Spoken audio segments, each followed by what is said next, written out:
Good evening. We'd like to welcome everyone to the city council meeting. It is Tuesday, May 24th at 7:07 at the city center at 1107 Dealman Road.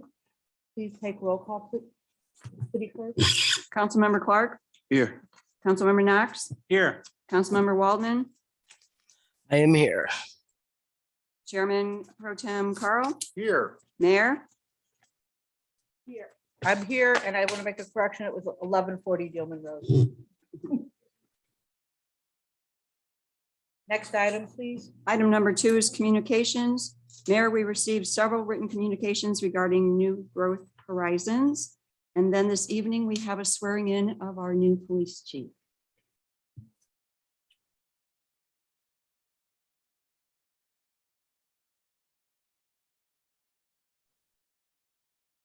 Mayor, before you begin, I would like to just explain the process a little bit here and all of that. The city manager, by the charter, has the authority to appoint the police chief. It's an honor and it's also a duty that I take with a great amount of responsibility. Policing today is difficult. People have a lot of expectations. They expect the police to enforce laws. They expect the police to prevent crime. They expect the police to engage with the residents. They expect the police to work in a way that is of highest standard. And those are reasonable expectations, but they are high expectations. I've always been proud of the Olivet Police Department. I think we have a great department that responds to the needs of our residents. I think that we have a police department that is interested in its citizens and in its businesses and in the people who just spend their day here. I am particularly excited to promote Major Beth Andrusky to Chief Andrusky for a number of reasons. I believe that she has the ability to walk the tightrope that people are required to walk today. I believe that she has the best intentions of the residents, always at the forefront. But the other thing that I expect of her that I know she does, because she's proven it, is she will advocate for her staff and for her officers. She will advocate for them to have safety gear that they need. She will advocate for them to have other equipment. She will advocate for them to have the respect that they deserve. And she will hold them accountable as well.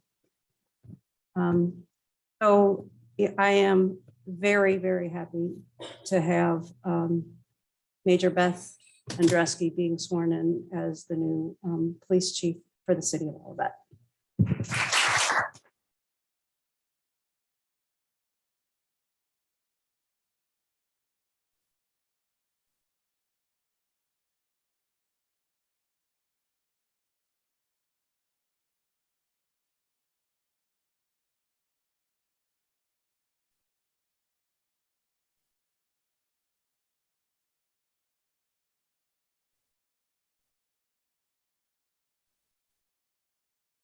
I'm just trying to get it a little more.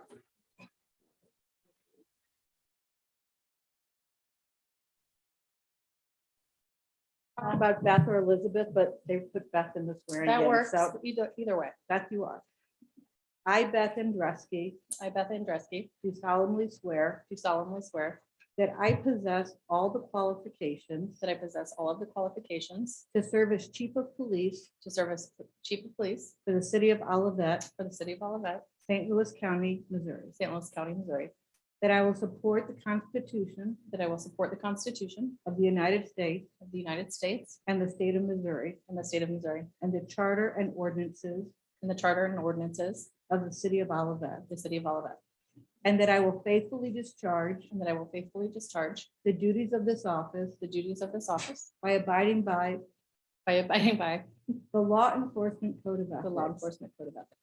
I recognize the badge of my office I recognize the badge of my office as a symbol of public faith. as a symbol of public faith. I accept it as a public trust I accept it as a public trust to be held and honored. to be held and honored. Congratulations. Thank you.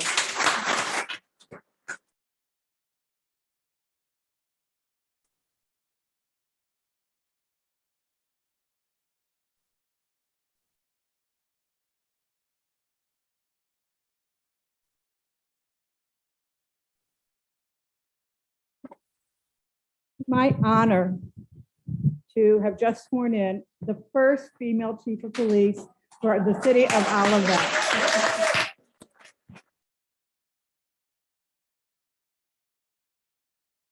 She is the second female police chief in the St. Louis County at this time.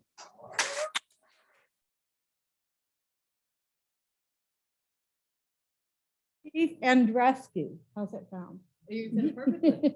No, the chief. Yeah, so that sounds good too. She has worked for the city of Olivet for 17 years and was hired by Chief Hank Davenport. She was promoted throughout the ranks and 2 years ago, promoted throughout the ranks by Chief Rick Knox. 2 years ago, she was promoted to major and this past year graduated from the FBI Academy. So I am so proud to call you Chief Beth Andreski and ours. And we know that we are in good hands with you at the helm here in Olivet. Congratulations.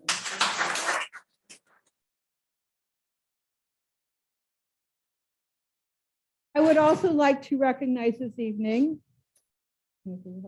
her husband, the Chief of Police of Ladue, Police Andreski.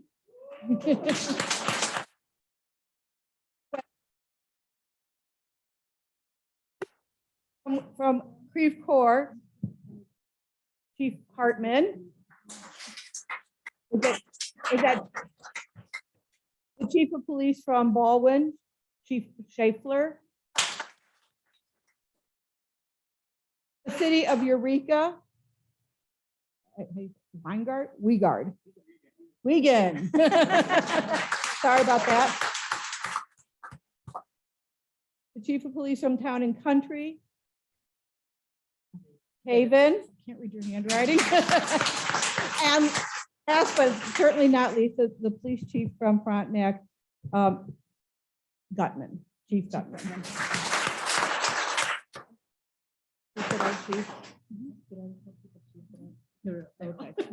I believe, and I believe at this time, did you want to say something to your wife? Okay, I know that your previous boss, Yes, yes. retired Chief of Police Rick Knox. Thanks to you. Thanks to you. Yeah, here we go. Well, we've got two Chief Andreskis. Beth has always been my favorite Andreski. I've known Beth for 17 years, and I knew in the beginning she was going to be a leader. And she's proven everybody that she's such a good leader. She's willing to help her men and women, and she'll be there for the residents here in Olivet, which are some of the finest residents in the St. Louis metropolitan area. That's even better than. So I wish her many years of success, and we are in very good hands with Beth as a new chief of police.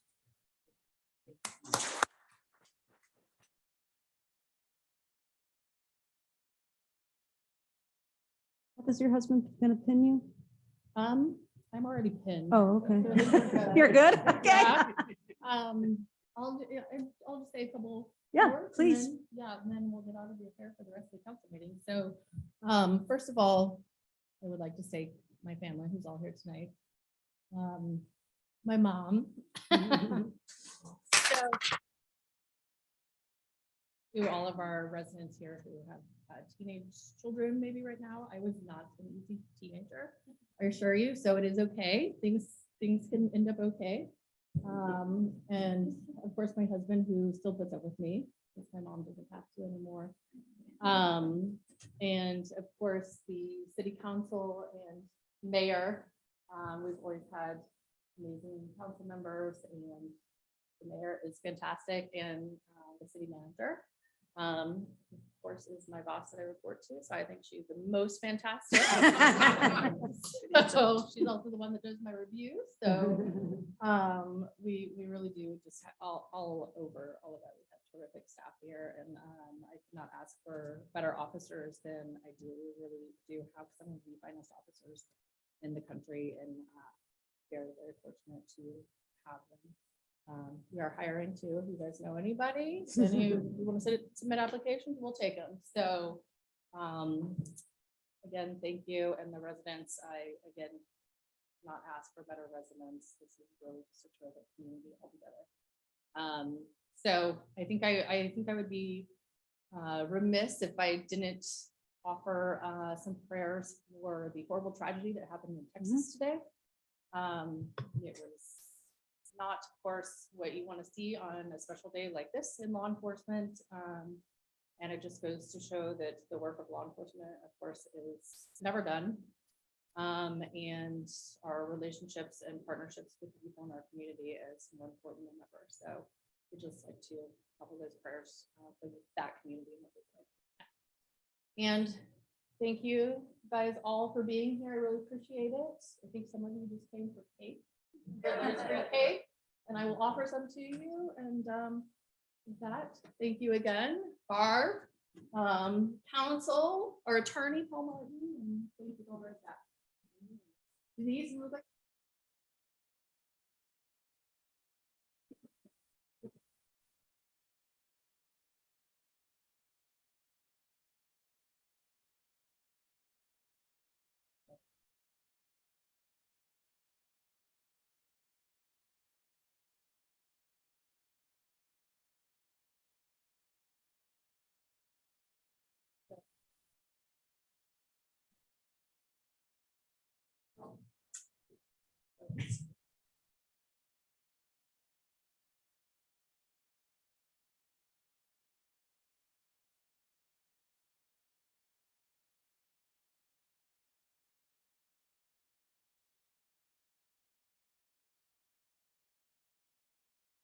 Smile.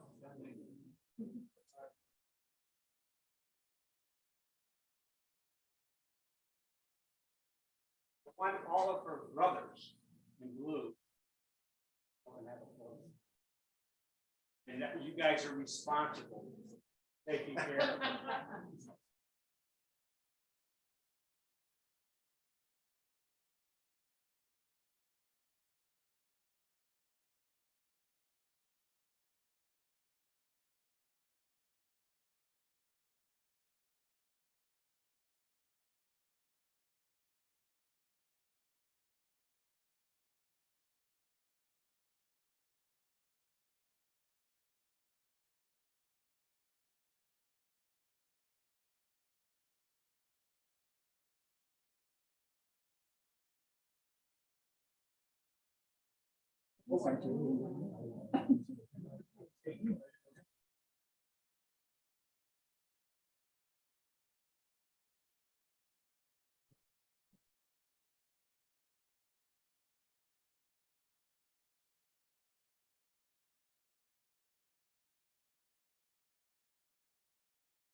Do you like are you looking for your officers? Chief, let me help you. If the Olivet police officers would please come up for a photo. Come on, Steve. Get up here.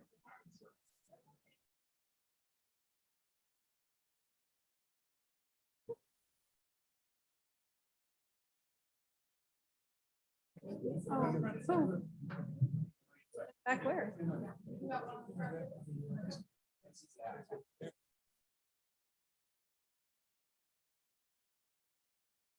Are all the Olivet officers up here? Darren, can you send the other Olivet officers up?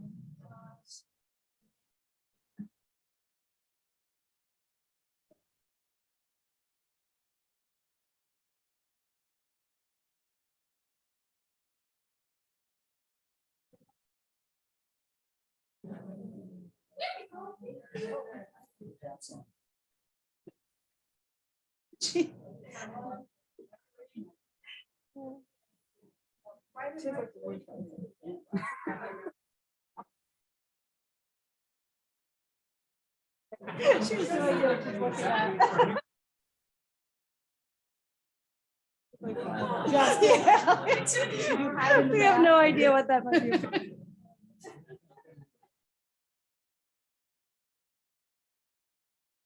Thank you, Mayor. Wanted to make it special. Yeah, it was.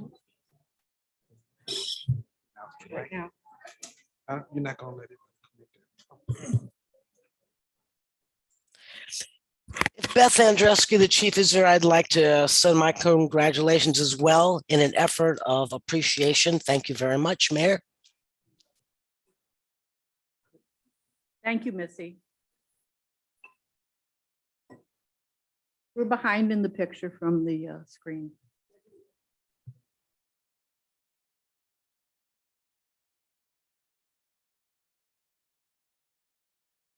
Before we move on with the agenda, I'd like to share that the council heard the concerns of the residents voiced on May 10th at the public hearing. And since that date, we have been working with the city attorney, the city staff, and the representatives from New Growth Horizon to find a path forward. At the meeting tonight, the city council will take the first steps on that path. We will instruct the Planning and Zoning Commission to immediately amend the current code by requiring a special use permit for medical marijuana manufacturing in the LID in the light industrial district. This is a stopgap measure that allows time for further investigation, discussions with professionals, and an ordinance and process that meets the law and the desires of the residents. Hours before this meeting, the city attorney received notice from New Growth Horizon that they have withdrawn their petition for a special use permit. They too heard your objection, are looking for an alternative site outside of Olivet.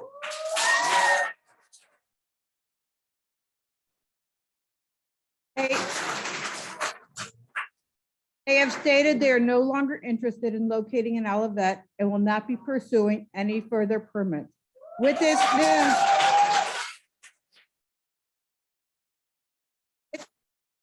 Bill 2975 will be tabled and no further action on this special use permit will occur.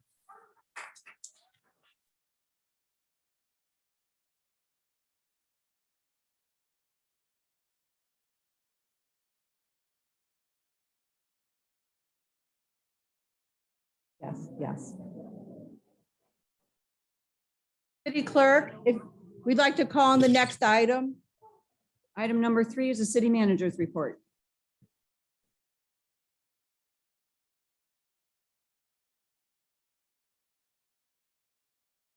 Good evening. We have some very busy departments right now.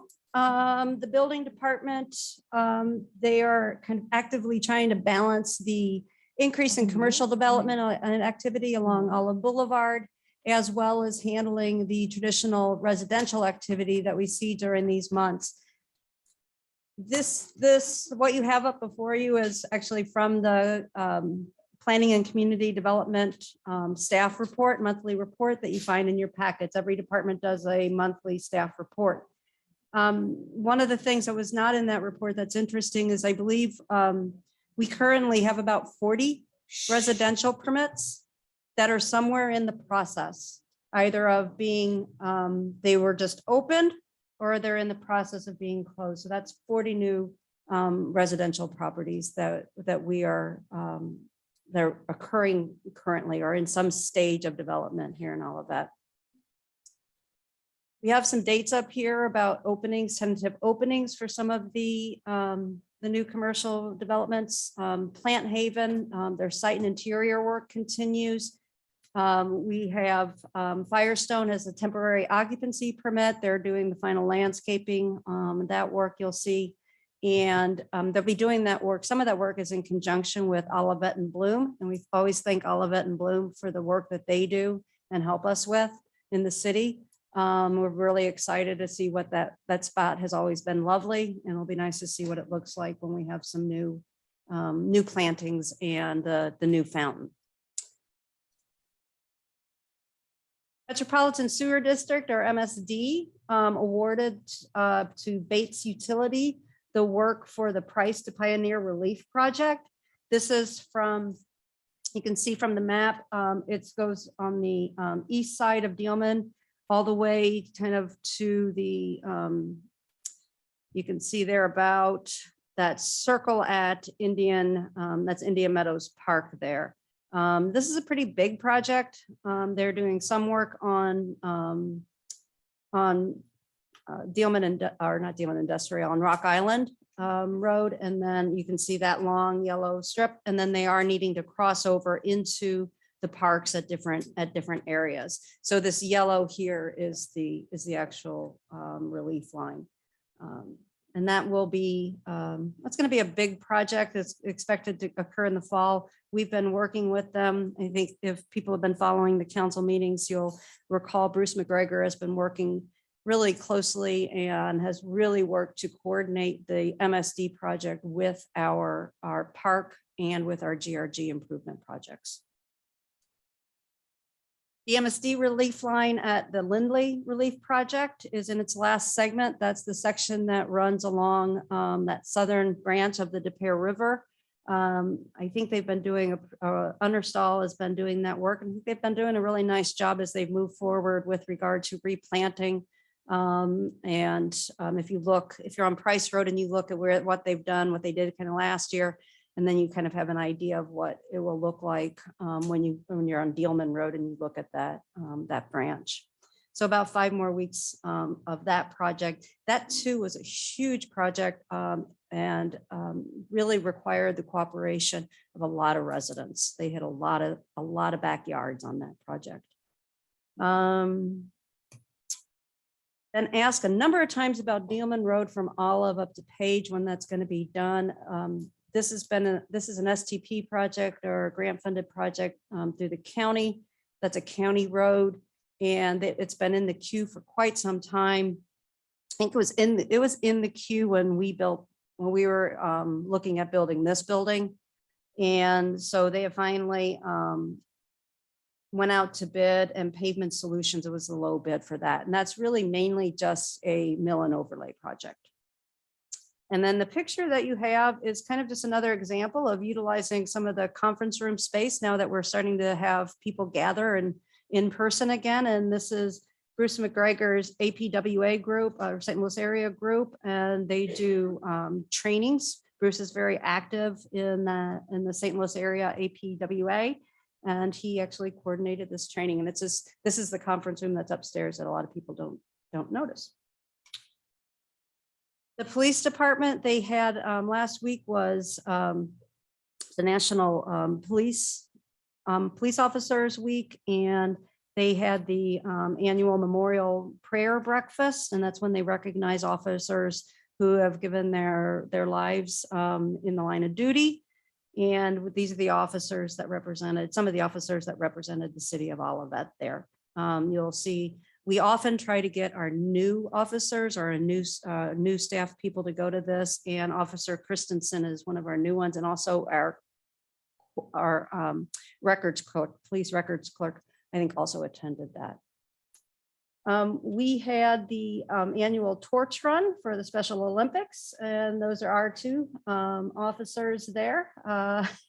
This is when they were handing kind of at the handover of the torch. This is, again, it's a St. Louis area event, and officers from all the various municipalities and jurisdictions will run a segment of that. And this was the segment, when Olivet ran, if you remember on Thursday, there was this horrendous downpour. for a period of time. That was the Olivet section of running. And it had to have been miserable. I don't know. Dane, good work, Dane. Yeah. But it's a great cause. And if you do have the opportunity to go out when they do run by, it's a really great cause, and it's a fun event to watch. Parks, again, this is their busy season. Every Parks and Public Works is, you're finally getting outside. You're finally kind of able to do some of the cleanup and the work that has been put off during some of the colder months. We had our Olivet and Bloom had their native plant sale. They had that a couple weeks ago. For the first time, they held it indoors. It was partly because of the rain, and that was in our community rooms here. And then on the left, the photo on the left are two of our park workers who are doing some concrete work on some storm basins near the old community center. One of those workers is Leonard Perry. And on Thursday, Leonard will be celebrating 35 years of service with the city of Olivet.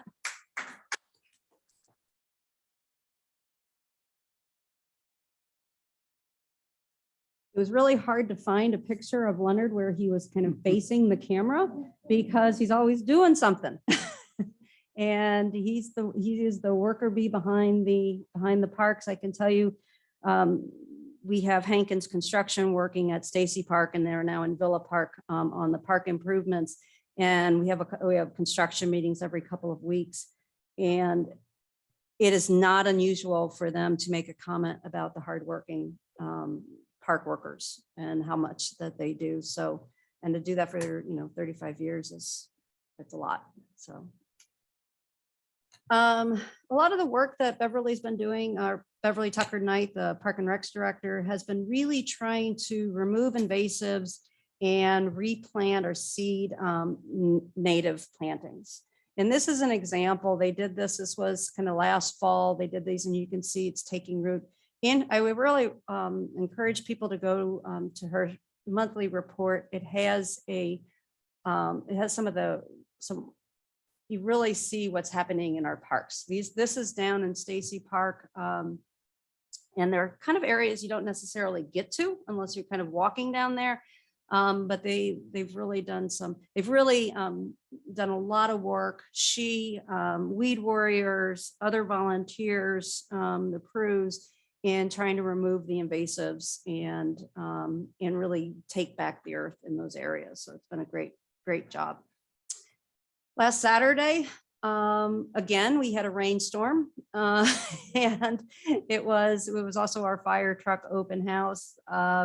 So what does the fire department do when it's raining on their event? They move everything into the fire bays. And so they moved the bouncy houses, the trucks. They had a good crowd that came through. Probably not as many as they might have had it been a nice sunny day. But thank you to everybody that came, because it is really interesting to see the equipment, and it was fun for the firefighters to also show their equipment. Couple of upcoming events. We have Memorial Day, May 30th. Our offices are closed. Planning and Community Design Commission is June 2nd at 7 p.m. The last week's Planning and Community Design Commission was canceled. Again, there's a theme here. That was the storm where we had the tornado sirens went off, and actually staff had utilized our shelter here during it. And we got a couple of calls from some commissioners who were concerned about leaving to attend the meeting. And so we decided the best thing to do was just to cancel it. It's always a hard decision to make, but I think it was probably the best. The city council has a work session June 7th at 7 p.m. The city council regular meeting, the next meeting is June 14th. Park and Recreation Commission is June 15th at 7 p.m. Those meetings are being held here now. At one point they were being held at up at the old community center, but now they are being held here so that they can make use of the AV equipment here. And then in the Planning and Community Design Commission is June 16th, 7 p.m. There is a 2-day citywide yard sale June 25th through the 26th. If you register, you will be featured on the map. You can go to the website, olivetmo.com, and you'll see there is an icon, has this little picture on there, and you can click on that and get more information about how to register. So with that, happy to answer any questions that you or anyone else might have. Here.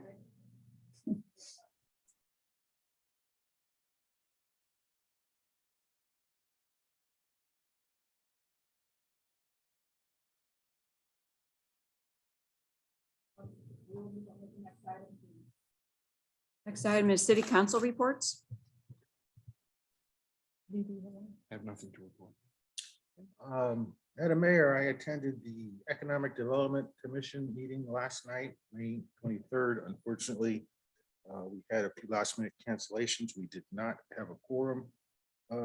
We did go ahead and discuss the Olivet Business Outreach Plan, which is a plan where the members of the Economic Development Commission will choose some businesses in town and have a conversation with them about the city, what they are interested in, that sort of thing. So that was discussed. Some people had made some contacts, and so far everything said was favorable.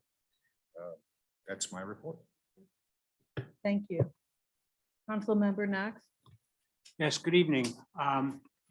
First of all, I attended the zoning board of adjustment, and there was one item that came before the board, was a variance application for 747 Cherry Tree Lane. The variance was in regards to the total square foot of accessibility structure that are permitted on the lot. This variance application was denied by the board.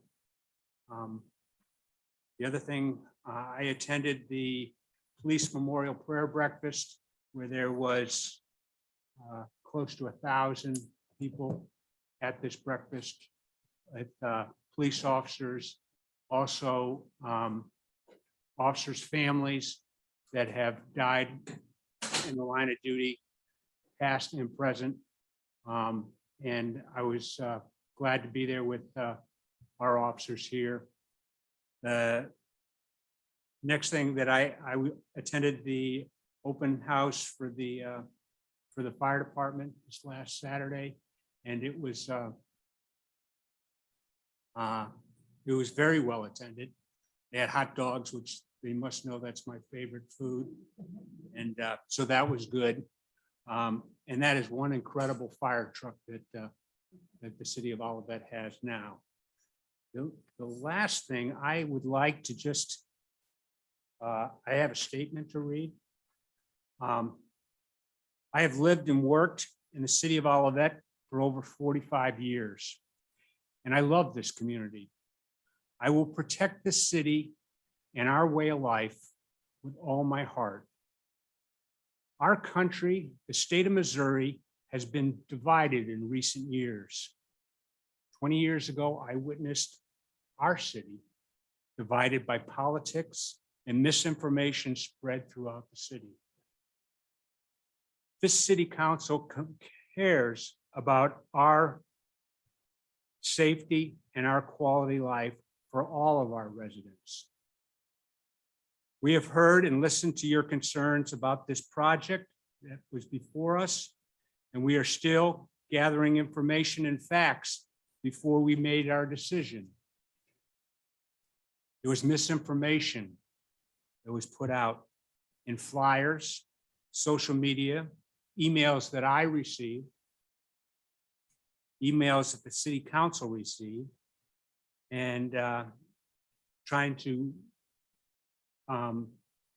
weigh in. There was a lot of good information that we did receive, and I listened to that. But the misinformation that was put out was not true. And what we look for is the facts.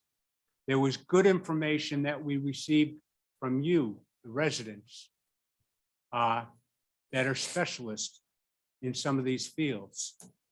And we took that. I want to thank everybody who attended these meetings and sent emails to the city council expressing your opinions on what your opinions about this subject. We have been educated and by some of you, and we heard you. Thank you very much.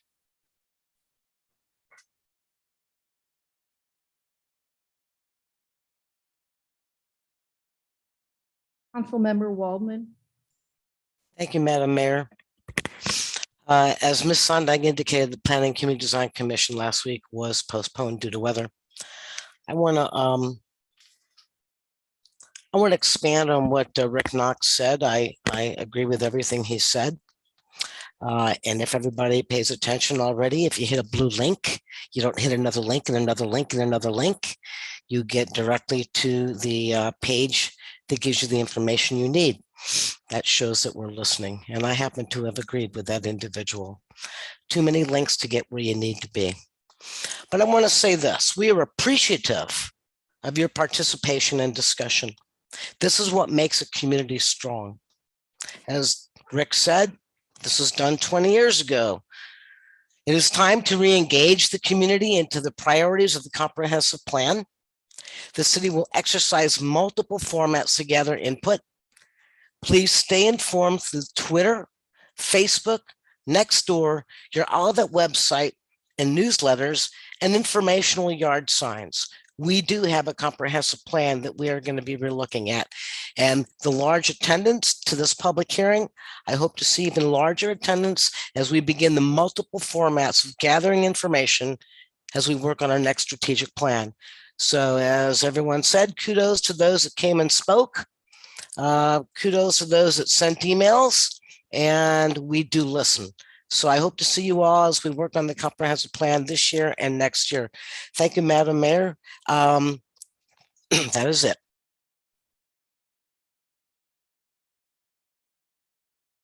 Thank you, Councilmember Waldman. I'd also like to offer you pre-congratulations because on Thursday night, you'll be sworn in to the Municipal League Board, and we will all be there to cheer you on. So, Thank you very much. Thank you. Thank you. This past week, I also attended a meeting. I went to the Park and Rec Commission meeting. That's where I'm a liaison to. We paid tribute to Ed Kastner, who has truly been a change agent in our parks, creating vision and made it happen. And for those of you that don't know, during the pandemic, I don't want to say single-handedly, but he started off single-handedly and then got volunteers to help create the paths at Stacy Park that are towards the southwest corner. So the reason we paid tribute is that he had to step down from the Parks and Recreation Board after 14 years because he now has a position at Olivet and is being employed by Olivet as a seasonal horticultural assistant. So it was bittersweet that we lost his participation on one level, but we gained it on another. The reports that evening included that the youth softball is wrapping up. We had over 130 children participate this year. Camp begins its last summer in the community center. Over off of Grandview. They begin on June 6th. There's limited space available. And then we had the personnel update. We have 2 new employees. We have a recreational specialist, Adam, and you're going to have to help me, Bev. Rieshbreiter. And then we have 2 recreation supervisors that are just joining us. They're referring to them as M&M because they're Marvin and Melinda. And they will be dealing with guest experience supervising at the new facility when it opens next winter, but they're coming on board now so that we can set up protocol and everything. So it's a very exciting time for parks. There's also a presentation on the rental fees and membership and the recommendations for the new community center. They make a recommendation. It will be coming in front of the city council next month with proposed fees, and then each year they will be evaluated. So be on the lookout for that as city council members. And then we did an overview of the projected dashboard for the parks and recreations, which our city manager showed last 2 weeks ago on her city manager report. And it's always on the website. So if people want to see the progress of each park and the new community center, I would direct you to the website. So if there are no more reports, we're going to continue on with the next item, please. Item number 5 is the monthly finance report from April of 2022.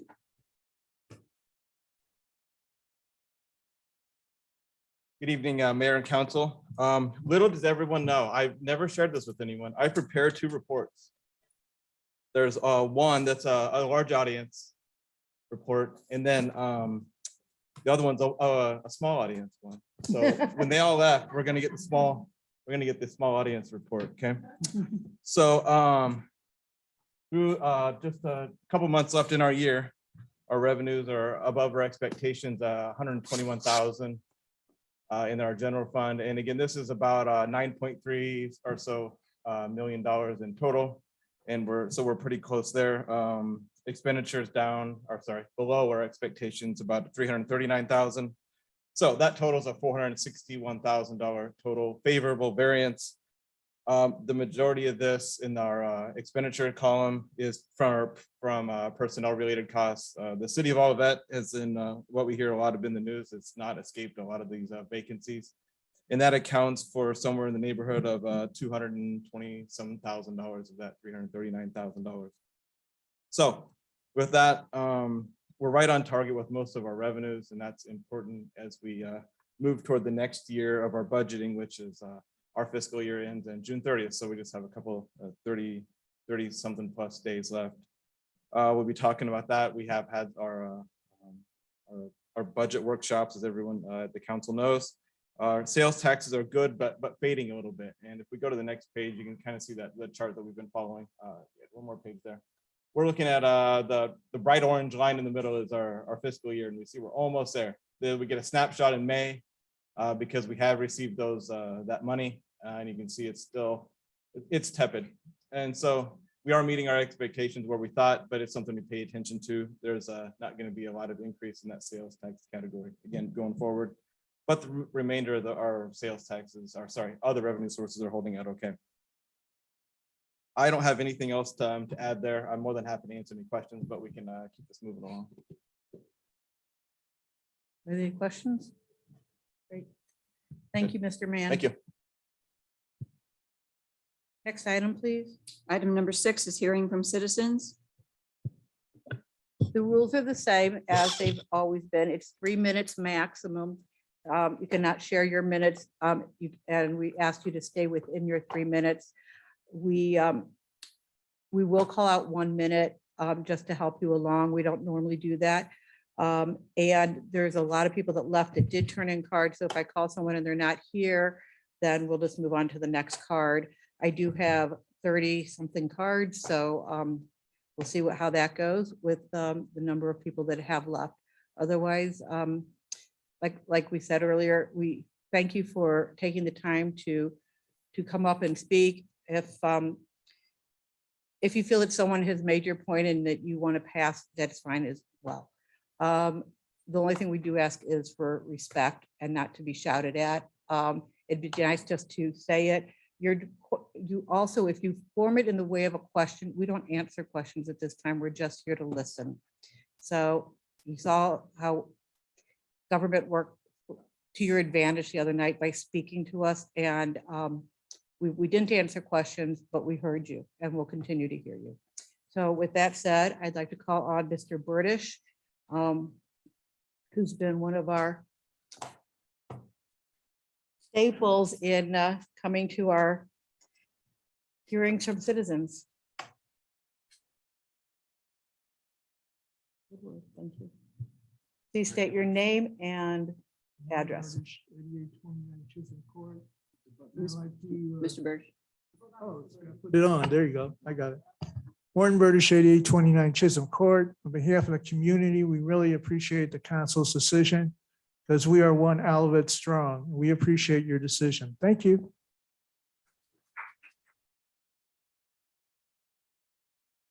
Thank you, Mr. Burdish. The next one is Dr. Rebecca Ramangu. No, Ramaju. Yeah. What, just Dr. Rebecca? Oh, it's not, it's, say it. My name's Dr. Rekha Ramanuja. I'm sorry. My for that. handwriting is bad. I'll blame it on medical school. Okay. Look at that. So as a lot of you guys know, I am a practicing child and adolescent psychiatrist here in Olivet. I live at 9700 Fairgreen. And I've practiced here for about 12 years, and I have had extensive experience in adolescent substance use. So I thank you for making your decision. This information is just for the future in case anybody tries to come at you again, or if we want to think about that, that other THC store on the corner of Olive and Price. Countless studies show that medical marijuana dispensing is associated with increased rates of use among youth because teens perceive it to be less harmful. This is especially evident in states which have legalized use of medical and recreational cannabis. But this presents a dilemma because there are clear medical conditions that prescribed cannabis can be helpful for. Therefore, it's up to us to minimize access and to be mindful about how we talk about marijuana in front of our kids. Geocachment data have demonstrated associations between proximity to dispensaries and increased marijuana use amongst younger teens. There are studies that show the availability of medical marijuana dispensaries within a 5-mile buffer zone was associated with higher likelihood amongst use by 8th graders. Studies additionally found that 5 to 25-mile buffer zone increased likelihood of marijuana use in 10th to 12th graders. So let's talk about the really concerning stuff. There are critical structural changes in the brain that are happening during adolescence. Regular marijuana use is associated with lower rates of high school graduation, up to an 8-point decline in IQ, and this does not necessarily reverse with the cessation of marijuana use. Like I said, I've worked for years in an adolescent rehab center. Studies show, and I can tell you firsthand, that teens recovering from cannabis addiction is harder than getting them to recover from alcohol addiction because of the seeming harmlessness. Let's talk about addiction. The younger you are when you start smoking marijuana, the more likely you are to become addicted, and the increased potency in the products does not help. Risk of addiction increases if kids have a history of trauma, You have 1 minute ADHD, left. depression, bipolar disorder, and other mental health issues. In kids who already have these diagnoses, their symptoms are worse and harder to treat when there's regular marijuana use. Additionally, cannabis use amongst teens increases the rates of developing psychosis and schizophrenia, especially if there's already a family history of psychotic disorders. And lastly, let's talk about immediate safety. Marijuana impaired driving in youth has doubled in recent years, and teens report driving under the influence of marijuana at higher rates than they report driving under the influence of alcohol. Again, I'm not anti-marijuana. It can't be, and it wouldn't make any sense to be due to the emerging evidence of medical conditions that marijuana can help. So we need to think hard about the things we know to increase recreational use in kids, and that is access, especially geographic proximity to dispensaries and growth facilities. And I have articles and abstracts here for you guys. And official ACAP policy statements. Thanks. Thank you. Nina Miller.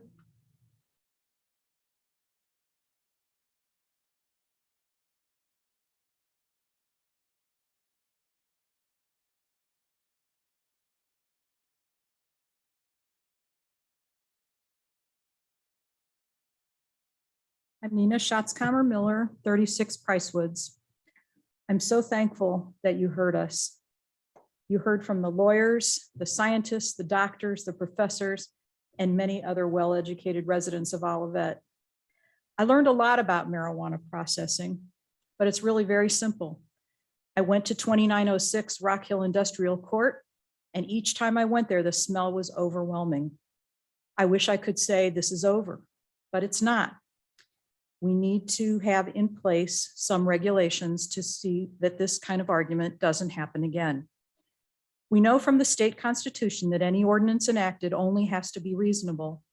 It isn't reasonable to operate this plant that offends our neighbors. Depending on the day, the production schedule, the wind speed and direction, this could affect every resident of Olivet. That is not reasonable. No one wants the masking odor of Bengay. No one wants the overpowering smell of anything, not barbecue, not bread baking, not flowers or perfume. This is not a smell we just have to get used to. We're not supposed to smell it. The law forbids patients from consuming it outside. If patients can't use it outside where people can smell it, do you think the law doesn't protect us from a factory that smells? We need more public engagement. There should be more public hearings, community-wide surveys, and opportunities for feedback. In communities across the country where these facilities have been located, they have been followed by nuisance and RICO lawsuits filed by residents who have been denied the peaceful use and enjoyment of their property because of the odors emitted by these facilities. People here talked about moving away from Olivet. Those who could afford to leave would have. Residents whose property values would have been reduced by this facility in their backyard would not have been able to. We need to consider the effect on the other businesses, the nearby outdoor dining, the potential bike path, the new apartments. There's 1 minute left. A new hotel and new offices nearby. The city deemed this business a good one for the community, but one of the threshold tests for a business is whether or not it's authorized to use a bank. If the government really didn't care, they'd be able to put their money in a bank, but marijuana is still federally illegal. What was the financial benefit to the city? The projected tax revenue, if any, and the money that's supposed to go to the Veterans Fund, how would that benefit the city? Olivet's currently improving all its parks. Let's not sabotage the revamped outdoor spaces. How will these facilities keep the waste from getting into the water, sewers, and soil? Let's consider possible long-term damage to health from breathing the fumes. Is someone obtaining a complete environmental study? I had another sentence that I was going to say to Mr. Pennington, but since he's not here, I'm done.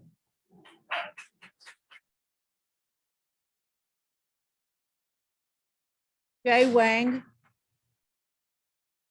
Jay Wang. Bong Yao.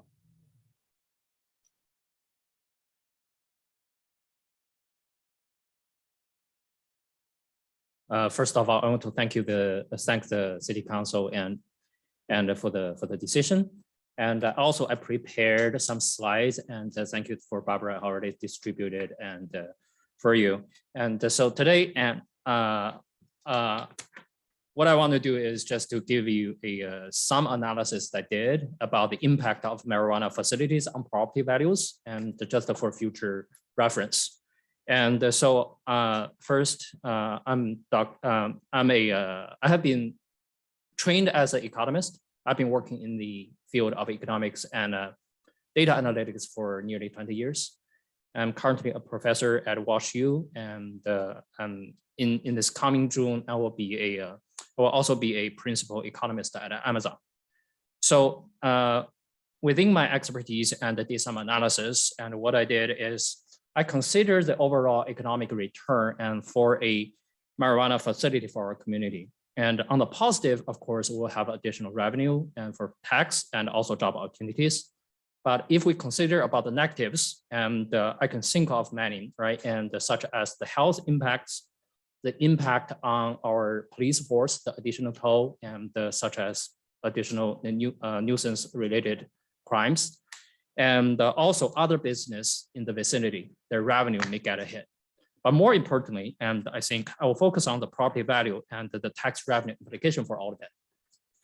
So what I did is that I collect data and for Rock Hill and the surrounding neighborhood, and from 2018 to 2022 March, and over 11,000 single family house sales data. And so I collected this data and from the public data from St. Louis County Assessor's website. And I collect the data about the closing day and the sales price of each property sold during this period. And also detail of the property, such as the living area and the years built and the number of bedrooms, et cetera, et cetera. And so I did analysis. What I found is if we compare 1 mile radius within Rock Hill property, the marijuana facility, against outside the 1 mile radius.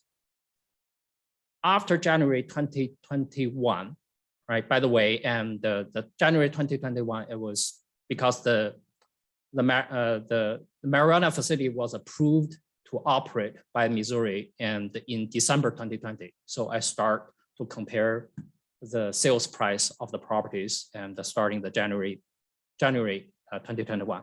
What I found is after January 2021, for comparable properties within the 1 mile radius of that facility against the 1 mile outside the facility, the closing price dropped on average about 5 to 6%. Okay, what is the revenue implication for Olivet? Within 1 mile radius of the 1220 Price Road, and there are about 3,000 properties. And so the average closing price and the property value is, let's say, 300,000. And so for Olivet, the general property tax is about it's $1.226 per $100. Is this in the report you sent us? Yes, it is in the report Okay. that I sent you. Okay, because your Okay. time's up. Right? And so if we do a calculation, what it means, and on average, every year, the city might lose between $500,000 to $800,000 in terms of property tax revenue. Okay, Thank you. right. And I also found some supporting evidence. And so there's some peer-reviewed publication. Your time's up. I have to. All right.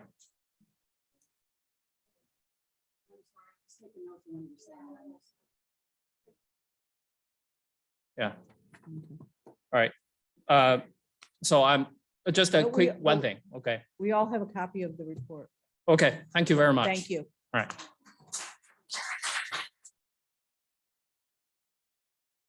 I believe I saw Maureen Brodsky leave. Is she still here? Okay. So the next person up would be Ilion. And I'll let you say your last name.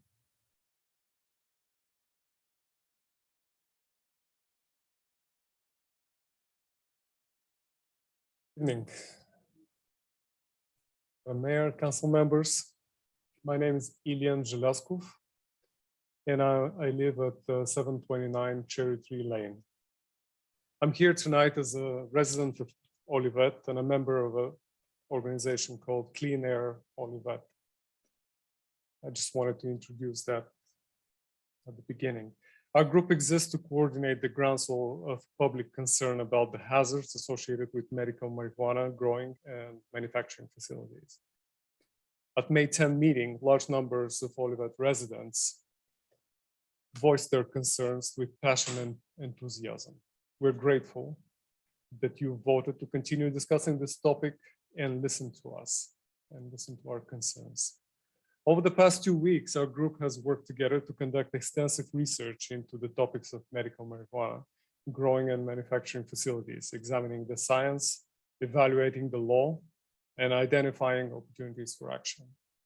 We have uncovered considerable amounts of scientific research and quantitative evidence that demonstrates the potential hazard to such facilities to public health, air quality, and the environment. Members of our science committee will present these findings shortly. In addition, we have researched the legal framework that enables the city council and the planning commission, community design commission to establish restrictions on the time, place, and manner of operations of such facilities.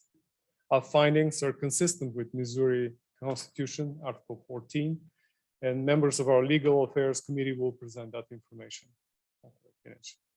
Additionally, our research has found that there is clear precedence for establishment of zoning codes, ordinances, and restrictions in other states in many of our neighborhood municipalities.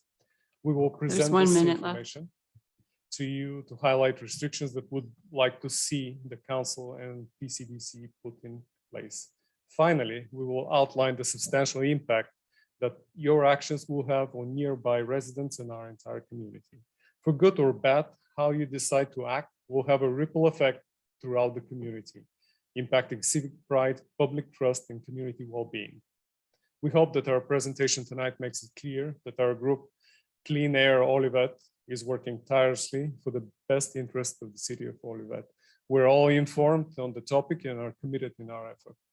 We know the city council, the commission and city staff have numerous options to enact reasonable restrictions on medical marijuana growing in manufacturing facilities in our town. Your hands are not tied.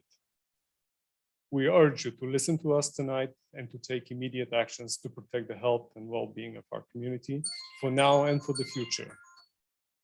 Now is the time to take action, and we urge you to do so. We thank you for listening to us. Thank you.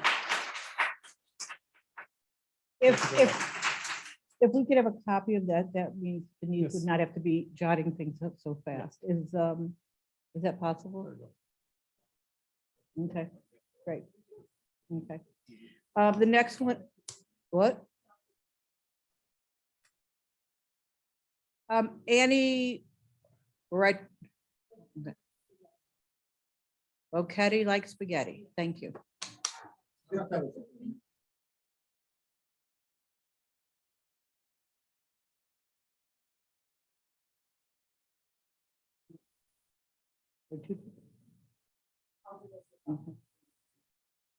Okay, but you don't, that doesn't mean 6 minutes. Okay.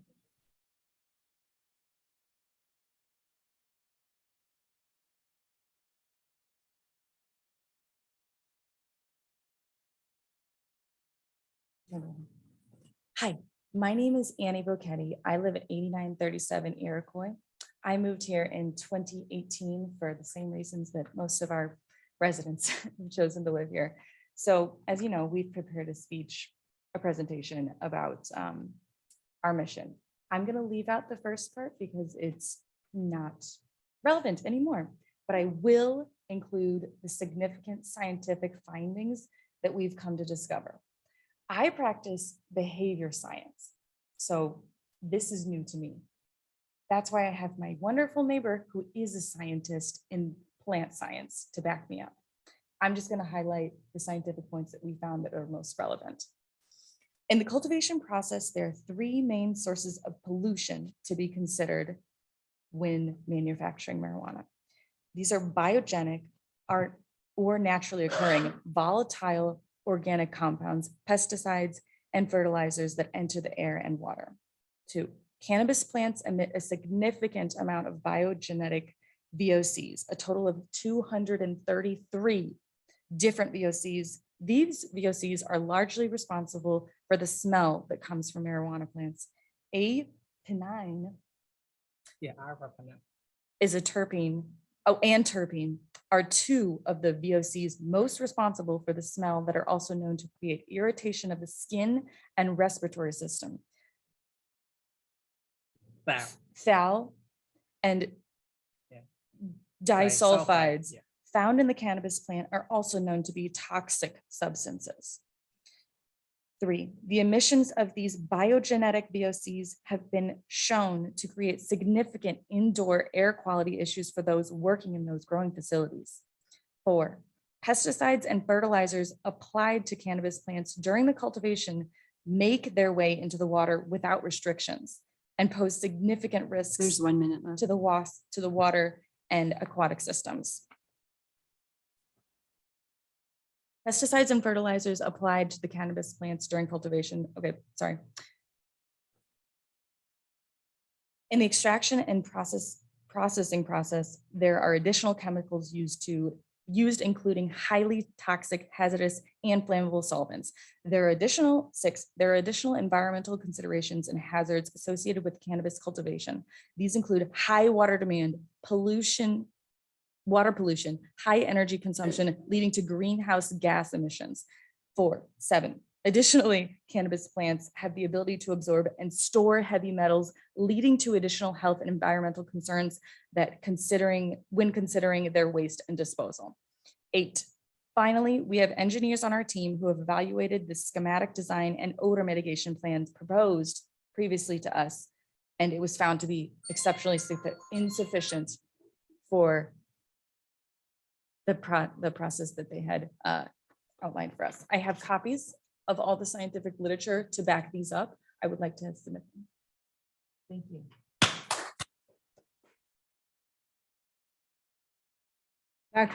Dr. Liu? Oh, okay.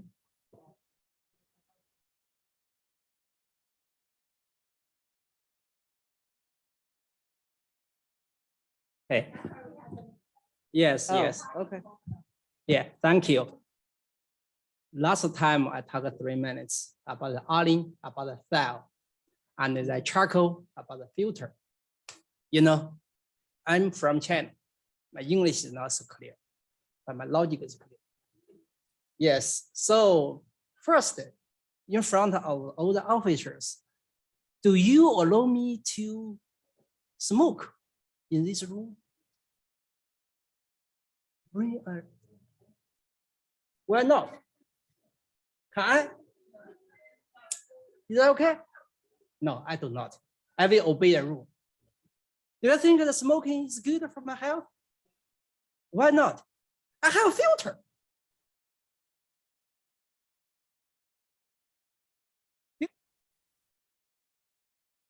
A filter all the toxin? Okay, now you I enjoy that. And then that's all the waste. After I enjoy that,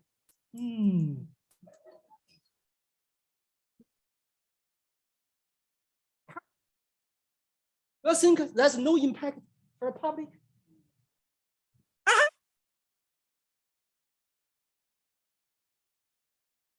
It's okay for me to do that. No. Marijuana in a facility, that a filter inside, outside, exactly that. You know, my house is 8933 Iroquois, was very close to the river. 2 years, I saw orange water. All the fish is dead. I think they're from somewhere, the upstream. You know, how can we guarantee, you know, EPA, that the pollution? No way. The best one of the solution for the pollution. There's 1 minute left, please. Yeah, is dilution, right? If we keep that potential of pollution far away from residents, that's the best way. You know, our neighbor, University City, they have that ruling code, even though 1,000 feet far, not only from school, church, but also for the home, house. I please you to do so. Thank you.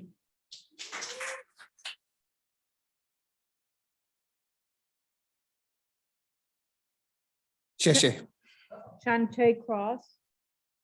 What happened?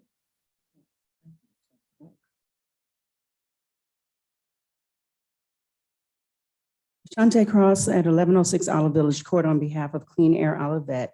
I'm here to speak about the legal framework that the City Council and PCDC can use to enact zoning ordinances and regulations for medical marijuana growing and manufacturing facilities. At the May 10th meeting, Article 14 of the Missouri Constitution was cited. The first part of the article states, and I quote, "No government shall prohibit medical marijuana cultivation facilities either expressly or through the enactment of ordinances or regulations that make their operation unduly burdensome in the jurisdiction," end quote. It is crucial to note that immediately following this, Article 14 of the Missouri Constitution goes on to say, and I quote, "However, local governments may enact ordinances or regulations not in conflict with this section or with regulations pursuant to this section governing the time, place, and manner of operation of such facilities in the locality," end quote. In this section of the Missouri Constitution, Article 14, it is clear that the Constitution allows for additional ordinances and regulations to be put in place by local governments. Local government can restrict the time, place, and manner of operations of such marijuana facilities. Additionally, from a legal perspective, the City of Olivet can enact such ordinances and restrictions when a petition for a special permit is filed, like the one filed by John Pennington and New Growth Horizon LLC. Pennington's application and petition did not grant him a vested right in the said property or in the business for the said location. Landowners do not develop a vested right in a particular use unless and until the landowner has actually established the use in reliance on the prior law. Pennington was under contract with the property at 1220 North Price. He did not yet own the property, nor did he have an approved permit for his business at this time. It is imperative that the council see that now's the time to take the definitive action on this topic. We appreciate that the council has already heard us and done what they did already tonight. However, we know you know that the LID zoning codes need to be, you're working on the codes regarding the special permit. That was an important step, but it's not enough. The city of Olivet has the authority and the legal right under the Missouri Constitution to enact zoning ordinances that would establish location limits away from residential properties. The city of Olivet also has the authority and legal right to enact other necessary restrictions to control and mitigate all odors and harmful emissions. You have already enacted location and operation restrictions for commercial kennels and for adult establishments. You can do the same for marijuana cultivation and manufacturing. Thank you. Thank you. Karina Estep Foy. Oh, they're in order. You're not part of the. No, no, please just take, no, they're in number, please come forward.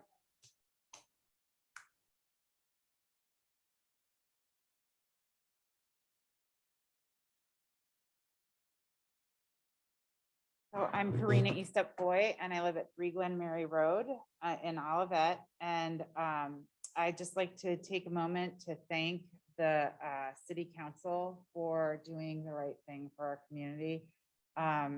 It was clear who was really being, I guess, thoughtful during the meeting, and I appreciate it so much. I just wanted to say very quickly that I hope that you continue, as everybody has suggested, to make sure that this is not something that we have to face again through regulation. Just very quickly, there are some pro-cannabis websites like Analytic Cannabis. Indoor cannabis cultivation leaves a large carbon footprint. They found in a study, heating and ventilation are the biggest contributors to emissions. And this is directly from one of their articles. The heating, ventilation, and air conditioning HVAC systems can draw dramatic amounts of power from the local electric grid depending on the location. An operation trying to maintain ideal growth conditions during a cold Missouri winter, for instance, will likely require even more energy than an operation in Southern California. They brought up Missouri, I didn't, it just was a happy coincidence. They also say to tackle cannabis's carbon footprint through policy. Why do these trends matter, they say? Well, compared to the estimated environmental impact of outdoor and greenhouse cannabis cultivation, it is clear that indoor cultivation could have a disproportionate environmental impact if left unchecked.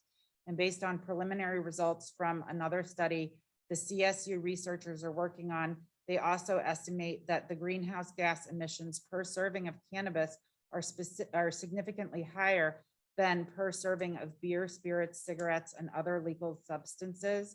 And this is a quote, "We would like to try and improve environmental impacts before they have become built into the way of doing business." Our team is also interested in understanding where weed could be grown if federal There's 1 minute left. federal legalization happens. I would encourage you guys to look at the plight of Sonoma County in California. Sonoma is a rural county known for wineries and agriculture, and has had issues with the growth and processing facilities since the beginning and their impact on neighboring homes and residential properties. When people happily living next to a cattle farm complain about the smell from a marijuana facility, it should be given some serious consideration. I mean, for me, that pretty much says it all, but when Californians voted to legalize recreational marijuana in 2016, there were debates about driving under the influence children, but they underestimated the smell and the issues that would create. They've also had a huge influx of the illegal drug cartels from other countries coming into California and other areas where it's been legalized, and they're hiding within the grow communities there and shipping illegal marijuana out and other drugs, and they are like bringing seriously ugly crimes with them as well. Thank you. Jeff Conway.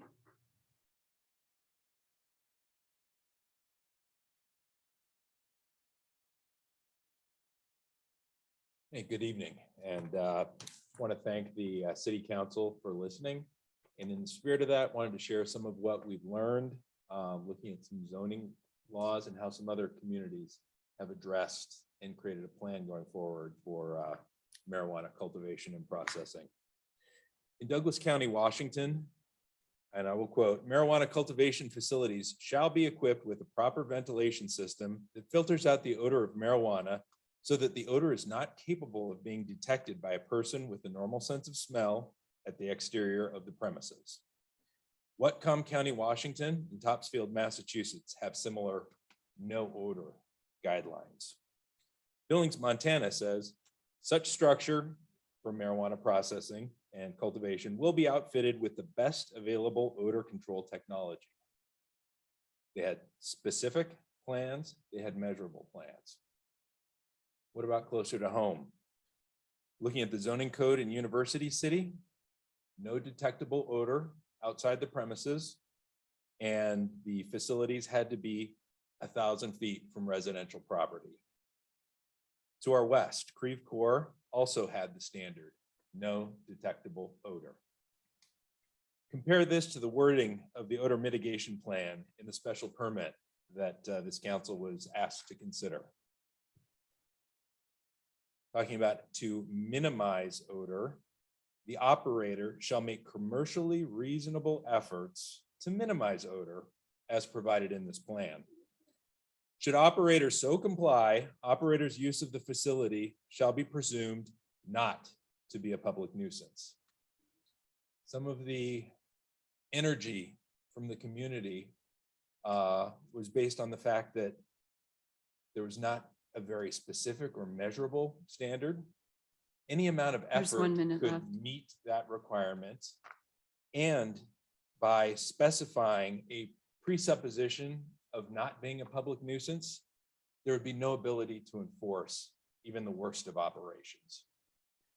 The second issue, not even specific to New Horizons, once this had been put in place, any following processor could say, this is the default standard that we will comply to. We'd create a standard that said, all you have to do is try, and we'll never hold you accountable. That's where the energy came from, I believe. Especially considering that our neighbors to the east and to the west have significantly stronger, we would be a magnet for the most careless operators and processors. With that in mind, we would say a starting point would be looking to our neighbors to the east and to the west as a minimum of standards for, if I may, keeping facilities a minimum of 1,000 feet from residential property, having a no odor, no detectable odor clause for the facility, and finally, no presumption of the facility not being a nuisance. Any operator should be accountable for what they bring to the community. And if they prove to be the nuisance, it's not right to have a presupposition Thank you. that they are okay. Thank you.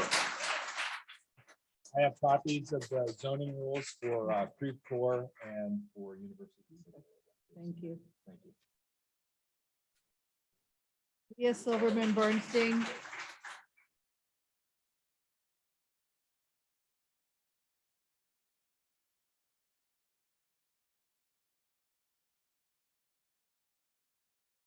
Good evening.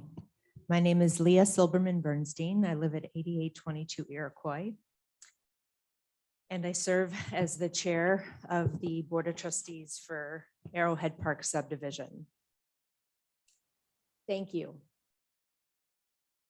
each one of you, for listening so carefully to what we said and really delving deep, because I know that this was fraught legally for you to make sure that you're taking the right steps.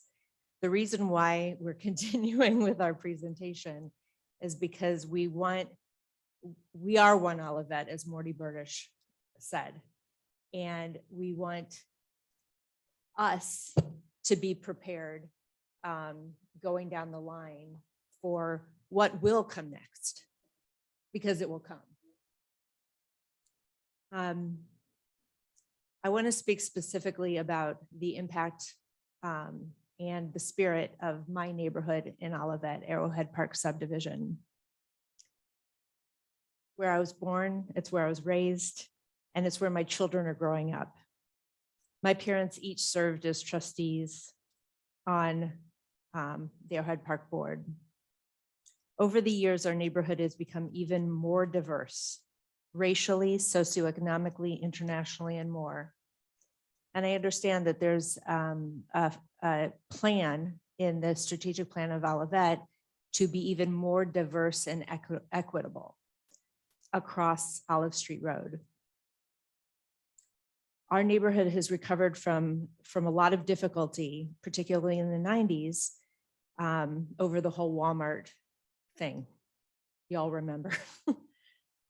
People stopped maintaining their homes because if the homes are going to be demolished, why is it worth fixing windows? And There's 1 minute left. thank you. Our neighborhood has amazing people, and you've heard from a number of them. Raise your hand if you're at Arrowhead Park.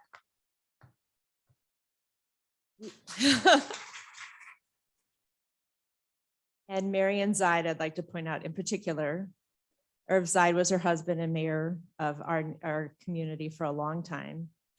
And you can see her and Bogusha, who is originally from Poland, and Judy Alberts, another trustee, busting it around the neighborhood, walking every day. Dr. Lou is a plant scientist. My neighbor across the street is a geneticist. We have an architect living up the street who just built a gorgeous 3-story home.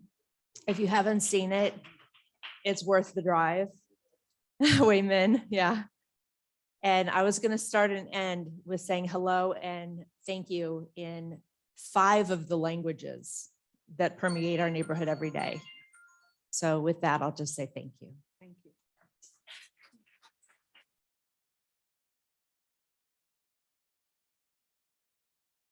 Kate Hellman.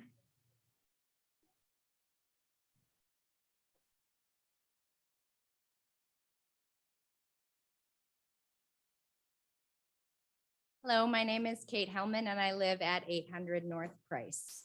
I first want to thank the council for listening and for the different conversations that I had over the past few weeks with council members, with Carlos, with Barbara.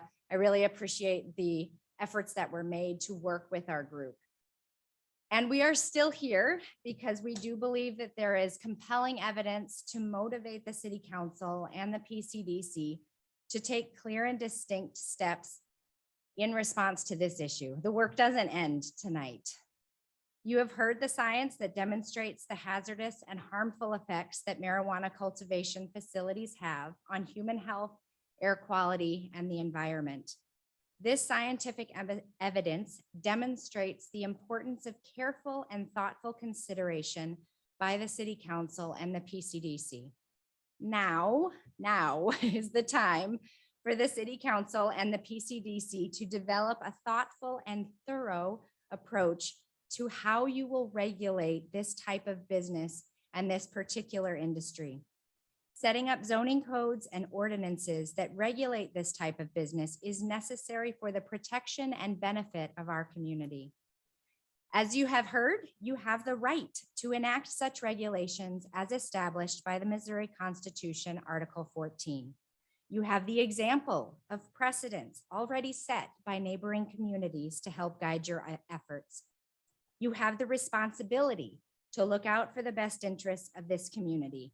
And you should feel empowered by the information provided to you today to demonstrate your care and concern for the community right now and to enable the protection of the community in the future. So here's what we ask of you. Number 1, we ask that the city attorney take a There's thorough 1 look minute left. at the ordinances and codes enacted in nearby and neighboring municipalities. Please research the points we have presented and offer solutions to this issue.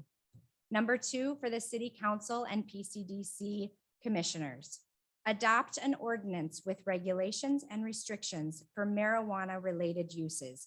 Such an ordinance should include the following: a location limit or buffer zone with at least 1,000 feet separating such facilities from any residential properties. No odor shall be emitted or detectable outside such facilities. Emissions regulations plan to ensure that any airborne, waterborne, and wasteborne emissions are fully in compliance with federal guidelines and standards.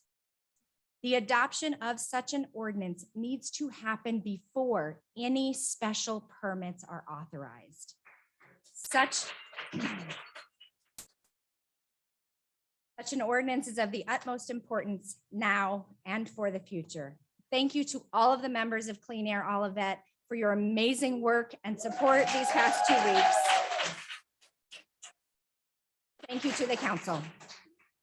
Thank you. Julianne Cole.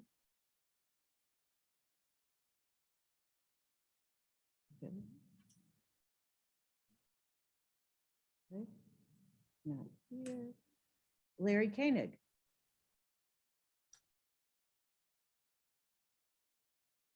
Yes. Larry Koenig, 1131 Hilltop. I wanted to talk about the Opus project tonight. I'm extremely disappointed that they've gone in and torn down all the houses, pulled all the trees out. I've lost shade in my yard. And now the project is sitting because they didn't have their ducks in a row to get started and move the project through in a timely manner. And I would like the council and PCDC to consider if there's another project this large next time where it's going to involve removal of a lot of homes, that they make sure that the developer has his act together and that he's getting his approvals from MSD. He's getting all his things lined up, his plans, building plans ready to submit before they go in and destroy a neighborhood and leave us with nothing but a big empty mud puddle in the back behind my house. Thank you. Mayor, thank you. Koenig, the city manager has some pertinent information. Part of the issue with the Opus is they bid out for their materials and they have to rebid part of the materials, which is an issue that we're seeing with a lot of construction projects due to chain of the supply chain and costs and other things. So their delay isn't because of an MSD permit. Their delay is they're rebidding some of their materials.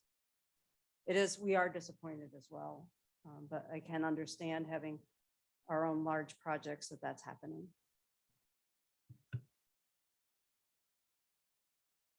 Stanislaw Lubecki. You have to come to them. It was already said? Okay, thank you. And Boguslaw?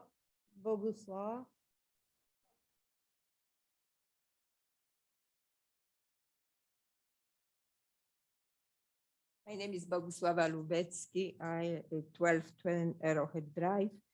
A lot was told already, but besides the odor which this cannabis emit, we know that these volatile organic compounds also contribute to ground level ozone by chemically reacting with other types of pollution, especially nitrogen oxides in presence of sunlight. Ozone is an air pollutant that is harmful to human health and negatively impacts the environment. The ozone layer 12 miles straight up does protect us. The same concentration at the ground level would kill you in a minute. It is as ozone's capacity to kill bacteria that also damage people. At the level of only 0.3 parts per million in air, ozone inflames human lungs, even while you're resting in the chair. Studies show that the threshold level of ozone for lung damage in athletes is less than 0.2 ppm. To put that in perspective, 0.2 ppm is an EPA stage 1 pollution alert. The federal ozone limit for clean air is 0.12 ppm. The first problem that ozone creates is inflammation in the bronchioles, much like the inflammation that occurs in asthma. Breathing is inhibited. There's 1 minute left. But acute effects of ozone are the minor problems. The rest is the continuing damage done to your body.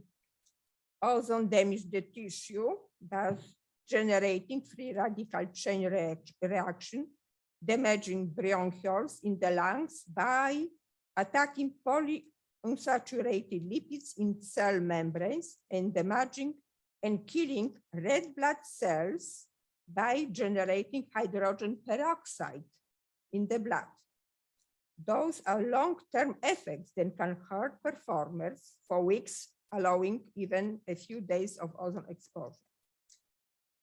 In one study, rats were fed a diet adequate in all nutrients equivalent to the human levels of the recommended dietary allowances. They were then exposed to level of ozone 0.1 ppm, the level of end of current daily levels in New York and Los Angeles. Almost all the rats develop lung lesions. In the human, they prove that after 5-10 years, the people can develop lung cancer. Thank you. Can you pass her your report or? Yes, I have some kind of, beside that, this is the report, what I read right now, and also this is example other mitigation plan with some information. Thank you. Or details.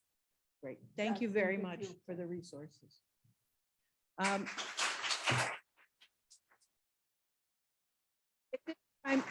At this time, we've gone through all the cards. Thank you for your input. We do have a few people on Zoom.